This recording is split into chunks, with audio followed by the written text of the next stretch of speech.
Floor crossing کے حوالے سے سپریم کورٹ میں آج بڑی سماعت آرٹیکل 63A سے متعلق نظر ثانی اپیلیں چیف جسٹس قاضی فائز عیسیٰ کی سربراہی میں 5 رکنی لارجر بینچ دن 11:30 بجے سماعت کرے گا۔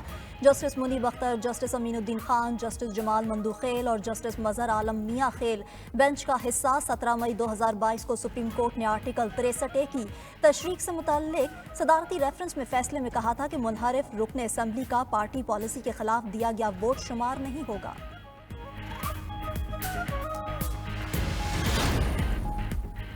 غزہ اور لبنان کے بعد اسرائیل کے یمن میں بھی فضائی حملے، 4 افراد جاں بحق، 29 زخمی۔ یمنی وزارت صحت کی تصدیق۔ اسرائیلی فوج کے مطابق طیاروں نے حدیدیہ اور راس عیسیٰ میں بندرگاہ اور بجلی گھروں کو نشانہ بنایا۔ حوثیوں نے اسرائیلی حملے کے پیش نظر پہلے ہی دونوں کو خالی کرا لیا۔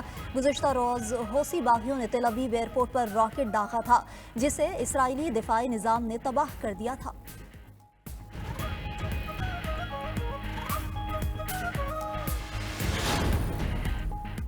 لبنان میں اسرائیل کی بمباری جاری، ایک روز میں 105 شہری شہید، 359 افراد زخمی۔ حزب اللہ سربراہ حسن نصر اللہ کا جسد خاکی مل گیا۔ العربیہ نیوز کے مطابق حسن نصر اللہ کے جسم پر کسی بڑے زخم کا نشان نہیں، لگتا ہے شہادت دھماکے کی شدت سے ہوئی۔ حسن نصر اللہ کی نماز جنازہ کی تاحال کوئی معلومات فراہم نہیں کی گئیں۔ اسرائیل کا ایک اور سینئر حزب اللہ رہنما کی شہادت کا دعویٰ۔ اسرائیلی حکام کا کہنا ہے کہ حزب اللہ کی مرکزی کونسل کے رکن نبیل کاؤک ہفتے کو فضائی حملے میں مارے گئے۔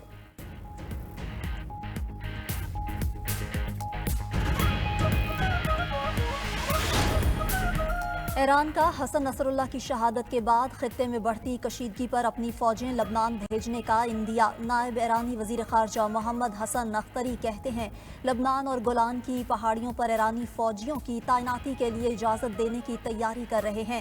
ادھر سعودی قیادت کا لبنان کی کشیدہ صورتحال پر گہری تشویش کا اظہار۔ لبنان کی خود مختاری اور علاقائی سالمیت پر زور، لبنانی عوام کو فوری میڈیکل اور ریلیف ایڈ فراہم کرنے کی ہدایت بھی کر دی۔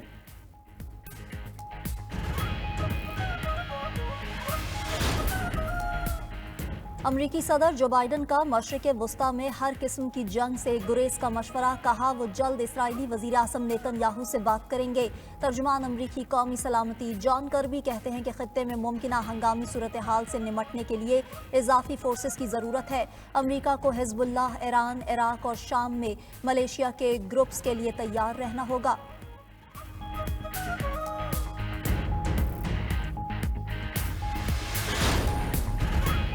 لبنان اور اسرائیل جنگ کے باعث پاکستانی لبنان میں پھنس گئے۔ دفتر خارجہ نے لبنان میں پھنسے پاکستانیوں کے لیے ہیلپ لائن نمبر جاری کر دیا۔ ترجمان کا کہنا ہے کہ بیروت میں ہمارا سفارت خانہ پھنسے پاکستانی شہریوں کی سہولت کے لیے کوششیں کر رہا۔ لبنان میں پھنسے افراد سے اہل خانہ لینڈ لائن نمبر سے رابطہ کر سکتے ہیں۔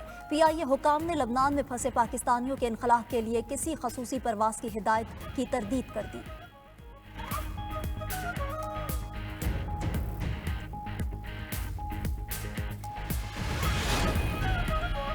چیئرمین پیپلز پارٹی بلاول بھٹو آج 2 روزہ دورے پر کوئٹہ پہنچیں گے۔ بلاول بھٹو مختلف تقاریب سے خطاب کریں گے۔ چیئرمین پیپلز پارٹی کا پیپلز لائرز فورم سے بھی خطاب ہوگا۔ وزیر اعلیٰ بلوچستان سرفراز بگٹی صبح 10 بجے اہم پریس کانفرنس کریں گے۔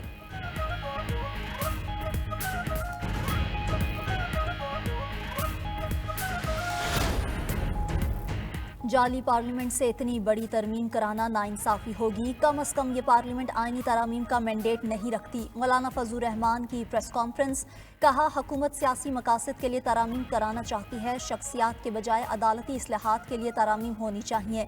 آئینی عدالت کے حق میں ہیں، یہ میثاق جمہوریت میں طے ہوا تھا۔ PTI اور JUI اپنا اپنا آئینی مسودہ تیار کر رہے ہیں، دیکھتے ہیں پیپلز پارٹی اگلے مرحلے میں کیا مسودہ تیار کر کے لاتی ہے۔ رہنما پیپلز پارٹی شرجیل میمن کا نمبرز پورے ہونے کا دعویٰ، کہا جب چاہیں ترمیم آ سکتی ہے۔ آئینی ترمیم کے حوالے سے اتفاق رائے چاہتے ہیں۔ عوام پاکستان پارٹی کے کنوینر شاہد خاقان عباسی بولے کہ رات کے اندھیرے میں آئینی ترامیم نہیں ہو سکتی، ترمیم کو عوام کے سامنے اور اسمبلی کے فلور پر رکھنا چاہیے۔